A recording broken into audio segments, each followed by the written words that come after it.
methods we can do this is by matching up as much as we can certain texts with what was happening at the time.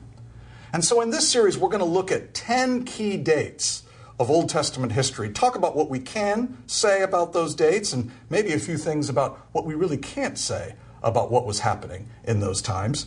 And to get a sense of why these books are more important to us when we have something in mind about what the people went through that gave us these texts, because they went through a lot.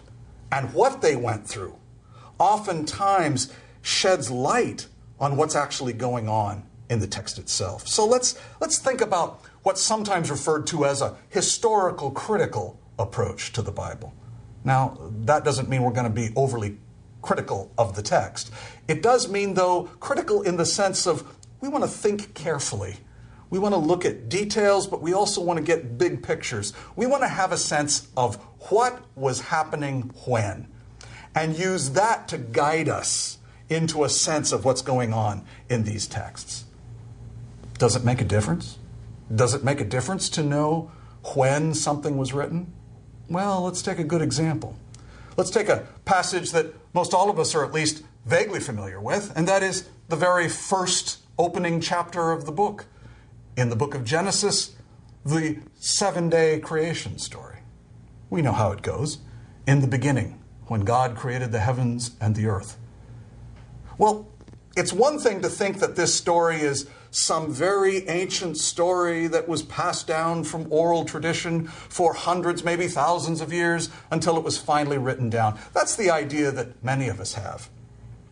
But try this on. What if that particular way of thinking about creation is actually not very old at all?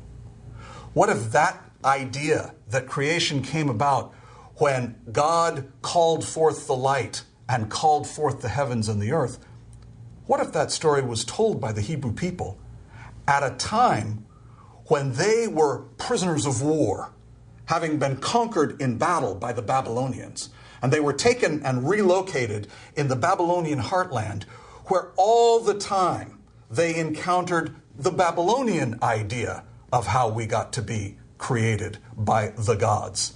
And what if you lived all the time with a story that said that there was a great god Marduk, a god of the storm and the god of the rain, who went to battle against the god of the sea, Tiamat, and when Marduk was successful against Tiamat, took the blood and guts of the defeated Tiamat sea monster and created, well, us, humanity.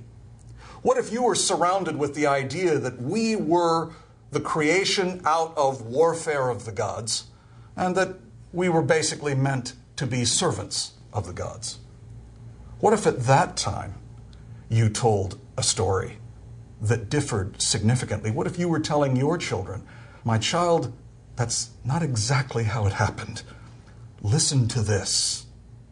In the beginning, when God created the heavens and the earth was a formless void, and darkness hovered over the face of the deep waters, and the Ruach, the Spirit, the storm of God, hovered over the deep waters. There's the two elements, the storm versus the sea. Any Babylonian listening in would say, well, yeah, you got the story partly right. There's your Marduk, there's your Tiamat, but the Hebrews take a different twist. Instead of a battle, no, there's a single God. Instead of being created as servants, no, humanity is created as the pinnacle of God's intention. We were created in peace. We were created intentionally. What if that creation story was told at a time when the Hebrews were prisoners of war, and therefore this story is a counter story? It was meant to resist against the pressures, the ideas of being surrounded by the Babylonian Empire.